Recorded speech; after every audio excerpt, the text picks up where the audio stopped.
Ամալիրի ուսումնական մեղվանոցում դուք տեսակ չէ, որ ես հենց նոր մեքենայից իջա իմ մեծ խմբի հետ եւ հասցրեցինք, որտեղ ընկեր Ռուզանի հետ նախապես պայմանավորվածություն ունեինք, ես իրեն խոստացել էի, որ անպայման ձեզ բերելու եմ մեղվանոց։ Գիտեմ, որ այստեղ կան մարդիկ ճանճեր,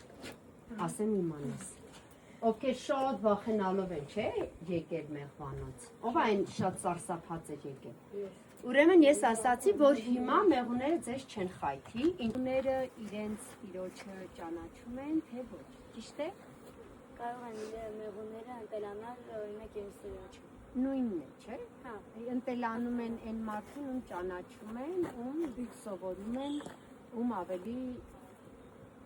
հաճախ են տեսնում, ընտելանում են, չէ, այդ մարդը։ Ուրեմն մեղուները բնույթով վայրի միջատներ են, վայրի են բնույթով, ինչքան էլ մարդը սովորեցնում է իրեն, պահում է, խնամում է, հոգ է տանում մեղուների մասին, կարիքները հոգում է, իրեն շրջանակ է պետք, մում է պետք, վերնահարկ է պետք, դեղորայք է պետք, կերակրել է պետք, ինչքան բոլոր իր կարիքները հոգում է մարդը,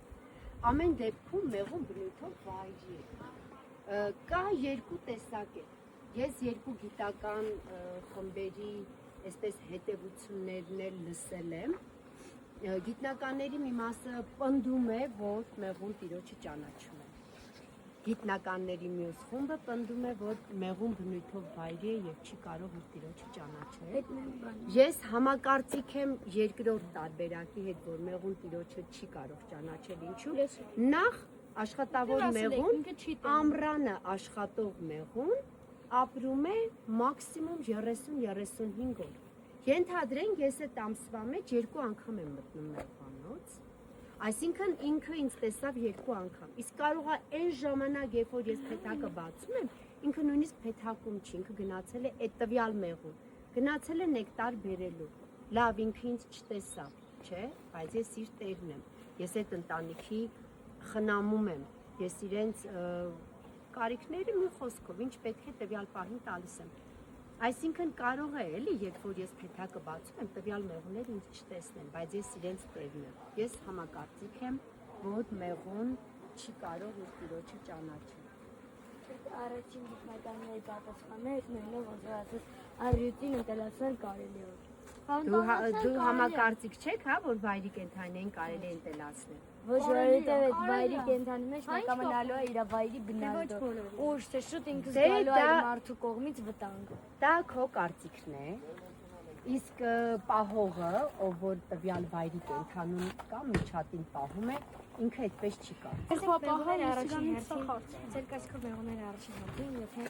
ինչ-որ օտար մեղու մտնի իրենց բունի, ինչ կարող կսատկացնի։ Ոնց է պրոցեսը կծում են, իրենք շատ ապրես, հետաքրքիր իրականում իրան պատում են, ոնց որ ուրիշի ցակում։ Ոչ, այդքան երկար պրոցես իհարկե տեղի չի ունենում։ Նայ, քո հարցին պատասխանելու համար առաջարի, քանի փեթակ կա այստեղ, հաշվել եք այս 3 օրվա մեջ։ Կա 39 փեթակ։ Բոլորի մեջ կան ընտանիքներ, եւ յուրաքանչյուր ընտանիք առանձին ինքնուրույն ընտանիք է իր մորով, իր մայրիկով եւ իր աշխատավոր մեղուներով։ Ոչ մի մեղու ընկեր եւ բարեկամ չի ուրիշ փեթակի, ուրիշ մեղուների հետ։ Այսինքն եթե ինքը պատահական ինչ-որ ծանր լինի, դեռ չկարողանա հասնել իր փեթակ, մտնի ուրիշ փեթակ, ինքը այդ ընտանիքի համար օտար մարդ է, օտար մեղու է, օտար անհատ է։ Մեղուն իր ընտանիքը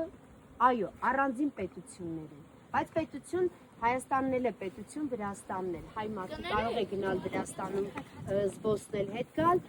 վրացին էլ Հայաստանում չէ, բայց իրենք իրենց ընտանիքը ճանաչում են մոր հոտով, յուրաքանչյուր փեթակ իր ընտանիքը ճանաչում է իր մայրիկի հոտով։ Գնայք ուզում եք ասեք, ստեղ ամեն մեկի մեջ մի թագուհի կա։ Այո, իհարկե։ Այս թագուհի իրան խայթելու են։ Եթե պապիկդ մեղու ունի, ինչու ես ինձ այդպիսի հարց տալի, որ սևեր են։ Ես պրոստը որ Իրենք բոլորը նույն գույնը ունեն, իրենք ունեն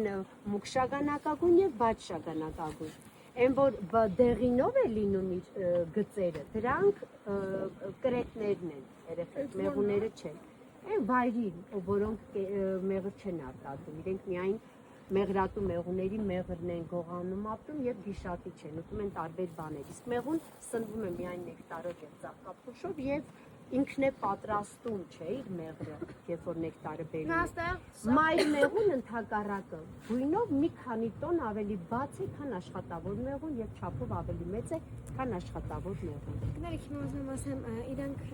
առաջին քայլը ինչ կանեն բացի սատկացնած։ Քշելու են, քաշ քշելու են թևից, ոտից, պոչիկից, քաշ քշելու են, որ դուրս անեն։ Նա էլ վախենալու է, որտեղ ինքը մենակ միայնակ հայտնվել է մի անգամից շատ